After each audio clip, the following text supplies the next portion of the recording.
అధర్మస్య తదాత్మానం సృజామ్యహం.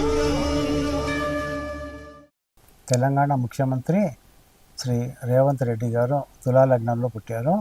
లగ్నంలో బుధుడు శుక్రుడు ఉన్నారు. శుక్రుడి వలన మాలవ్య యోగం ఉంది. ఈ మాలవ్య యోగం ఉన్నవాళ్ళు ఏంటంటే ఒక ప్రాంతాన్ని ఏలుతారు, ఒక ప్రాంతానికి రాజు అవుతారని శాస్త్రంలో ఉంది. చతుర్థ స్థానంలో కుజుడు ఉచ్చలో ఉన్నాడు, పంచమంలో రాహువు, సప్తమంలో శని నీచలో ఉన్నాడు, ద్వాదశంలో చంద్రుడు గురుడు ఉన్నారు. ఆయనకి గజకేసరి యోగం ఉంది. అందుకే ఆయన ముఖ్యమంత్రి కావడం జరిగింది. ఆయనకి ఇప్పుడు నడిచేది శని మహాదశలో గురు అంతర్దశ. ఇది 2027 సెప్టెంబర్ వరకు ఉంటుంది. ఆయనది కన్య రాశి అయింది. కన్య రాశి వాళ్ళకి ఇప్పుడు శని సప్తమ స్థానంలో ఉన్నాడు, గురుడు దశమ స్థానంలో ఉన్నాడు. అయితే 2023, 24 బాగున్నంతగా 2025, 26 అంత బాగుండవు.